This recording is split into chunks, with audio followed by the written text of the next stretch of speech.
Hello everyone, welcome to wow ಏನು ರುಚಿ. So ಇವತ್ತು ನಾವು ತುಂಬಾ ಅಮೇಝಿಂಗ್ ಆಗಿರೋ ತುಂಬಾ ಅಟ್ರಾಕ್ಟಿವ್ ಆಗಿರುವಂತ ಒಂದು ಡೆಸರ್ಟ್ ರೆಸಿಪಿಯನ್ನ ಮಾಡ್ತಾ ಇದ್ದೇವೆ. ಅದು ನೋಡೋದಕ್ಕೆ ಎಷ್ಟು ಅಟ್ರಾಕ್ಟಿವ್ ಆಗಿದೆಯೋ ತಿನ್ನೋದಕ್ಕೆ ಇನ್ನೂ ಟೇಸ್ಟಿ ಆಗಿರುತ್ತೆ. ಮಕ್ಕಳಿಗೆ ದೊಡ್ಡವರಿಗೆ ಖಂಡಿತ ಇದು ತುಂಬಾ ಇಷ್ಟ ಆಗುತ್ತೆ. ಹಾಗೆ ತುಂಬಾ ಹೊಸ ವೆರೈಟಿಯ ಸ್ವೀಟ್ ಕೂಡ. ಸೊ ಇದನ್ನ ತಪ್ಪದೆ ನೀವೆಲ್ಲರೂ ಟ್ರೈ ಮಾಡ್ತೀರಾ ಅಂತ ಅನ್ಕೊಂಡಿದ್ದೀನಿ. ಸೊ ಬನ್ನಿ ಹಾಗಿದ್ರೆ ನೋಡೋಣ ಇದನ್ನ ಹೇಗೆ ಮಾಡೋದು ಅಂತ. ಸೊ ಮೊದಲನೇದಾಗಿ ನಾನು ಇಲ್ಲೊಂದು ಮಿಕ್ಸಿಂಗ್ ಬೌಲ್ನಲ್ಲಿ 1 ಕಪ್ನಷ್ಟು ಕಂಡೆನ್ಸ್ಡ್ ಮಿಲ್ಕ್ ತಗೊಂಡಿದ್ದೀನಿ. ಇದು ಹೋಮ್ ಮೇಡ್ ಕಂಡೆನ್ಸ್ಡ್ ಮಿಲ್ಕ್ ಆಗಿದೆ. ಹೋಮ್ ಮೇಡ್ ಕಂಡೆನ್ಸ್ಡ್ ಮಿಲ್ಕ್ ಹೇಗೆ ಮಾಡಬೇಕು ಅಂತ ನೀವು ತಿಳ್ಕೊಳ್ಬೇಕು ಅಂದ್ರೆ ಇದರ ವಿಡಿಯೋನ ನಾನು ಡಿಸ್ಕ್ರಿಪ್ಷನ್ ಬಾಕ್ಸ್ ಅಲ್ಲಿ ಶೇರ್ ಮಾಡಿದ್ದೀನಿ. ಹಾಗೆ ಮೇಲ್ ಕಾಣೋ ಐ ಕಾರ್ಡ್ ಬಟನ್ ಅಲ್ಲಿ ಕೂಡ ನೀವು ಇದನ್ನ ಚೆಕ್ ಮಾಡ್ಕೊಳ್ಬಹುದು. ನೆಕ್ಸ್ಟ್ ಅದೇ ಕಪ್ಪಿಂದ ನಾನಿಲ್ಲಿ ತಗೊಂಡಿರೋದು 1 ಕಪ್ನಷ್ಟು ಹಂಗ್ ಕರ್ಡ್ ಅಂದ್ರೆ ಬೇರೆ ಏನೂ ಅಲ್ಲ, ಮೊಸರೆ. ಆದ್ರೆ ತುಂಬಾ ಗಟ್ಟಿಯಾದ ಮೊಸರು. ಇದನ್ನ ನಾವು ಹೇಗೆ ಮಾಡ್ತೀವಿ ಅಂದ್ರೆ ಯಾವ್ದಾದ್ರು ಒಂದು ಪಾತ್ರೆ ಮೇಲೆ ಈ ತರದ ಒಂದು ಜರಡಿನ ಇಟ್ಬಿಟ್ಟು ಇದ್ರ ಮೇಲೆ ತೆಳ್ಳಗಿರೋ ಒಂದು ಮಖಮಲ್ ಬಟ್ಟೆ ಹಾಕಿ ಅದ್ರ ಮೇಲೆ ನೀವು ನಾರ್ಮಲ್ ಆಗಿರೋ ಮೊಸರನ್ನ ಹಾಕ್ಬಿಡಿ. ಆ ಮೊಸರನ್ನ ಹಾಗೆ ಒಂದು 4 to 6 hours ಬಿಟ್ಬಿಡಿ. ಅವಾಗ ಅದ್ರ ಎಕ್ಸ್ಟ್ರಾ ನೀರೆಲ್ಲ ಕೆಳಗಡೆ ಡ್ರೈನ್ ಔಟ್ ಆಗಿ ನಿಮ್ಗೆ ತುಂಬಾನೇ ಗಟ್ಟಿಯಾದ ಮೊಸರು ಸಿಗುತ್ತೆ. ಇದನ್ನೇ ನಾವು ಹಂಗ್ ಕರ್ಡ್ ಅನ್ನೋದು. ಸೊ ಆ ತರದ ಒಂದು ಮೊಸರನ್ನ ನಾನು ಇಲ್ಲಿ ತಗೊಂಡಿದ್ದೀನಿ 1 ಕಪ್ನಷ್ಟು. ಸೊ ಅದೇ ಕಪ್ನಿಂದ ನಾನು ನೆಕ್ಸ್ಟ್ ಇಲ್ಲಿ ತಗೊಳ್ತಾ ಇರೋದು 1 ಕಪ್ನಷ್ಟು ಹಾಲು. ಇಲ್ಲಿ ನಾವು ಅಳತೆ ಮಾಡೋದಕ್ಕೆ ಒಂದೇ ಕಪ್ಪನ್ನೇ ಯೂಸ್ ಮಾಡಬೇಕು ಮೆಜರ್ಮೆಂಟ್ಗೆ.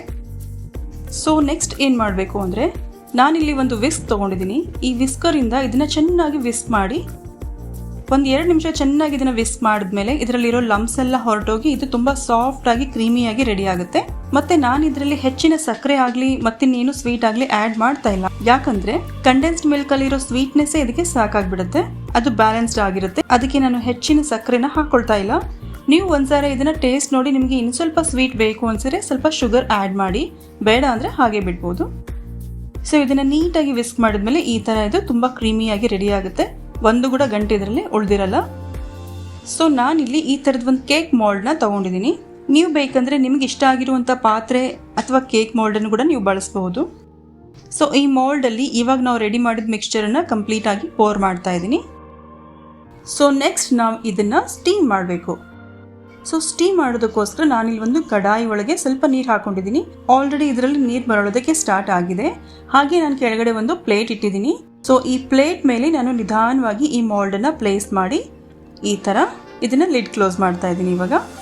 ಸೊ ಈ ರೀತಿ ಇದನ್ನ 20 to 30 ಮಿನಿಟ್ಸ್ ವರೆಗೂ ನಾವು ಸ್ಟೀಮ್ ಮಾಡಬೇಕು. ಸೊ 20 ಮಿನಿಟ್ಸ್ ಆದ್ಮೇಲೆ ಚೆಕ್ ಮಾಡಿ ನೋಡಿ. ಇನ್ನೂ ಆಗಿಲ್ಲ ಅಂದ್ರೆ ಇನ್ನೊಂದು 5 ನಿಮಿಷ ನೀವು ಎಕ್ಸ್ಟೆಂಡ್ ಮಾಡಬಹುದು. ಇಲ್ಲಿ ಒಂದು ಇಂಪಾರ್ಟೆಂಟ್ ವಿಷಯ ನಾವು ಗಮನದಲ್ಲಿ ಇಡಬೇಕು. ಅದೇನಂದ್ರೆ ಪೂರ್ತಿ ಸಿಮ್ ನಲ್ಲಿ ನಾವು ಇದನ್ನ ಸ್ಟೀಮ್ ಮಾಡಬೇಕು. ಮೀಡಿಯಂ ಫ್ಲೇಮ್ ಕೂಡ ಬೇಡ, ಇದಕ್ಕೆ ಲೋಯೆಸ್ಟ್ ಫ್ಲೇಮ್ ನಲ್ಲಿ ನಾವು ಇದನ್ನ ಸಿಮ್ ಮಾಡಬೇಕು. ಅವಾಗ ಇದು ತುಂಬಾ ಚೆನ್ನಾಗಿ ಸ್ಟೀಮ್ ಆಗಿ ರೆಡಿ ಆಗುತ್ತೆ. ಸೊ 20 ನಿಮಿಷ ಆಗಿದೆ. ಇವಾಗ ಒಂದ್ಸಾರಿ ಚೆಕ್ ಮಾಡಿ ನೋಡೋಣ ಇದು ಆಗಿದೆಯಾ ಅಂತ. ಸೊ ನಾನಿಲ್ಲಿ ಒಂದು ಟೂತ್ ಪಿಕ್ ನ ಇನ್ಸರ್ಟ್ ಮಾಡಿ ನೋಡ್ತಾ ಇದ್ದೀನಿ. ಸೊ ನೋಡಿದ್ರಲ್ಲ, ಟೂತ್ ಪಿಕ್ ತುಂಬಾ ಕ್ಲೀನ್ ಆಗಿ ಬಂದಿದೆ.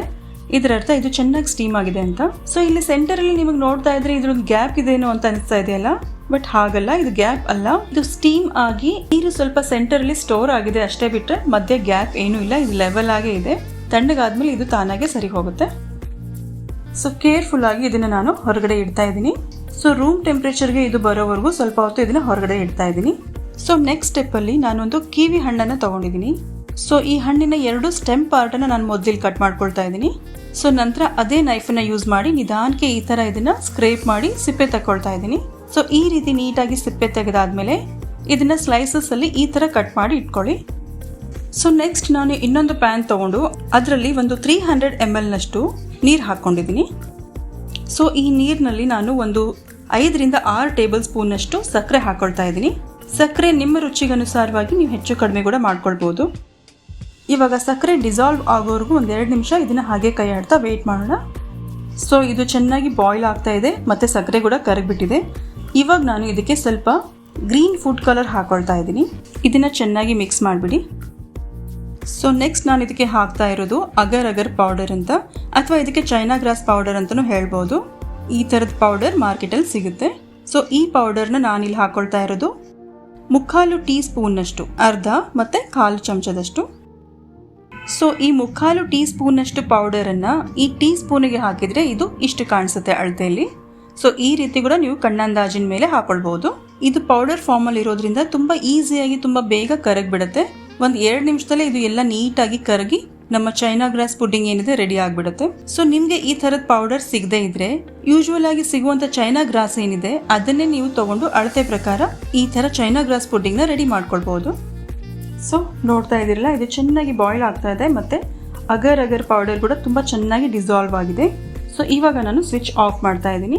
ಸುಮಾರು 1 ಗಂಟೆಯಿಂದ ಈ ಚೀಸ್ ಪುಡ್ಡಿಂಗ್ ನಮ್ಮದು ತುಂಬ ಚೆನ್ನಾಗಿ ತಣ್ಣಗಾಗಿದೆ, ಇವಾಗ ನೀಟಾಗಿ ಸೆಟ್ ಆಗಿದೆ.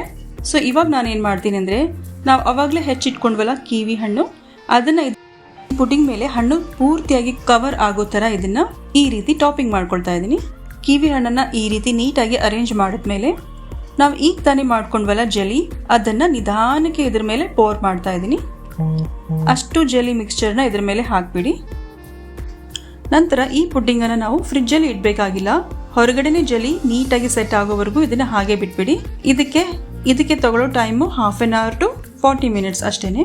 ಸೊ ಇದು ನೀಟಾಗಿ ಸೆಟ್ ಆದಮೇಲೆ ಇದನ್ನು ನೀವು ಕಟ್ ಮಾಡಿ ಸರ್ವ್ ಮಾಡ್ಬೋದು. ಸೊ ಹಾಲು, ಮೊಸರು, ಕಂಡೆನ್ಸ್ಡ್ ಮಿಲ್ಕ್ ಹಾಗೆ ಜೆಲಿ ಮತ್ತು ಹಣ್ಣಿನಿಂದ ಮಾಡಿರುವಂಥ ಈ ಸ್ವೀಟ್ ಟೇಸ್ಟಲ್ಲಿ ತುಂಬ ಅಮೇಝಿಂಗ್ ಆಗಿರುತ್ತೆ. ಇದು ತುಂಬ ಹೊಸ ವೆರೈಟಿಯಾದ ಸ್ವೀಟ್ ಕೂಡ.